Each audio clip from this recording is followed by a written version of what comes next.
What's up, doll collectors, hobbyists, fabs, and besties? I'm Toya, an adult doll collector. Welcome to my miniverse. And today we are headed back down the yellow brick road because things are about to get wicked for good. The movie Wicked for Good will be released in November of 2025, where we get to see Elphaba and Glinda once again. Some of the dolls inspired by the movie are already available, like this Thrillifying Elphaba Thropp and Enchanting Glinda Upland. These dolls are made by Mattel. Wait a minute, the only website I'm seeing is service.mattel.com. Okay, I bought these dolls for about $43, $44 each. When I bought the Glinda that came with this dress, I paid $39.99, which was about the same for my deluxe Elphaba as well. Looking at the boxes, we can see that the characters have new looks. The silhouettes are a little different on the sides of the box, and the new packaging has a little purple mixed in. Even the gold color has some lighting differences.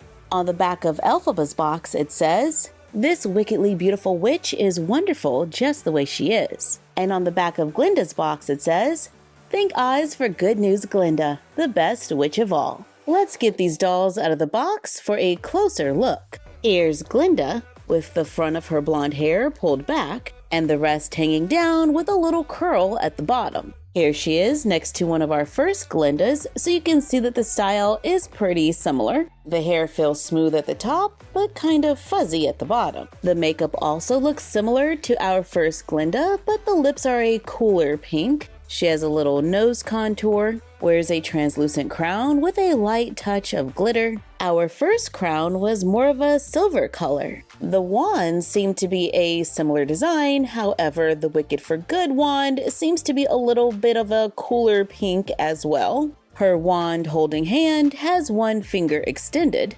Can she hold the wand straight? It still slides, but if we put it at an angle, yeah, she can hold it. So that'll be good for taking a few pictures. She comes with translucent earrings with a little bit of glitter. Her dress is fitted at the top with a blue and lavender design. There's a little bit of a sparkle. There are tulle ruffles at the shoulders, long tulle sleeves that are hemmed at the bottom. The pattern on the dress goes all the way around and it velcros in the back. The bottom of the dress has some gathering at the waist. The skirt is 3 layers. The bottom layer feels kind of like an umbrella. It's purple, pink, and blue. Then we have a layer of tulle that is also kind of purple, pink, and blue, and a top layer with foils, stars, and circles that make a swirl pattern on the dress. I think it's a pretty dress. It gives me some birthday wishes Barbie vibes.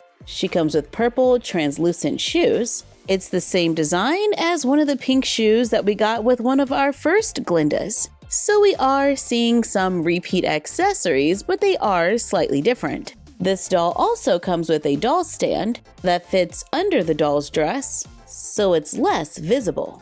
This doll can move at the head, shoulder, elbow, wrist, hip, and knee. She has larger feet than a Barbie and stands on an incline. Now let's take a look at Wicked for Good Elphaba. Oh look, there's a little tornado on the back of the box. And there's the Tin Man, Scarecrow, and the Lion. When taking Elphaba out the box, I'm seeing that I have to be very careful with her shredded cape because it can shred even more and we can lose little pieces of it. I like how the doll stands are coming in these cute little bags. They could be fun for a little scrapbooking or junk journaling. However, they do have tape all over them. Elphaba comes with a similar stand to Glinda's, only hers is green. She comes with a broom. It looks the same as the last one. We get her black hat. My deluxe Elphaba from the last movie had a little paint on the hat that added a little something extra. But Wicked for Good Elphaba's hat is just solid black. Here it is with the doll. She has dark brown braids with a side part, painted edges, green eyeshadow, and freckles. She has green lipstick that is lined. When compared to one of our earlier Elphabas, she's got kind of a satin finish, and I don't mind it.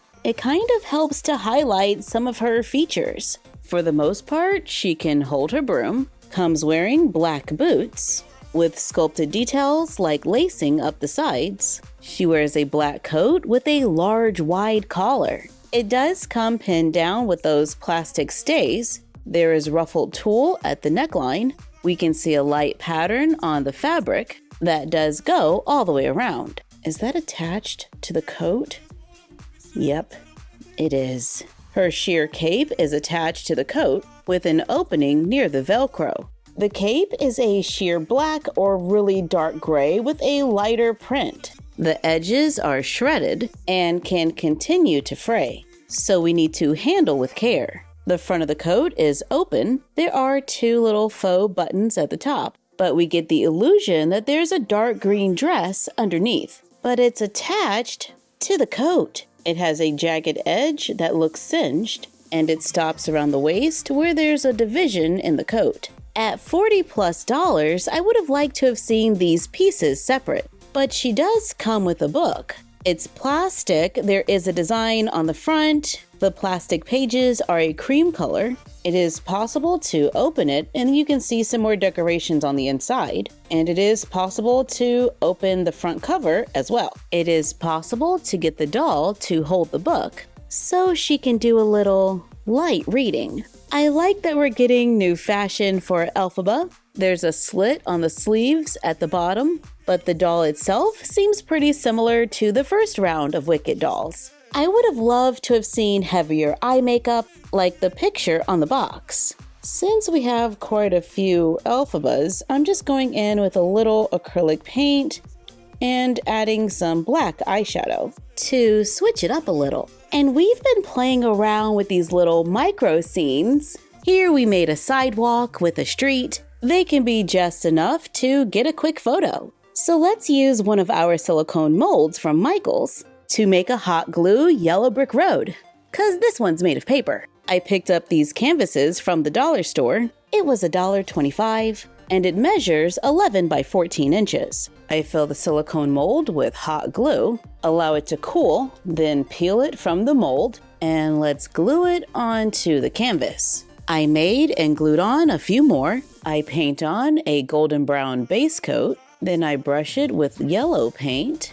I allowed some of the brown to show through. Then let's glue some artificial grass onto the sides. To make a little yellow brick road, we can add a few artificial plants here and there for a little extra detail. I'm loving Elphaba with the smoky eye, and I'm excited for the upcoming movie and more dolls. Thank you for joining us while we took a look at a few new Wicked dolls. Like, comment, share, and subscribe. Don't forget to ring the bell and follow us on Instagram and YouTube at MyFroggyStuff and Bella of MyFroggyStuff on Instagram. And we will see you next time. Bye!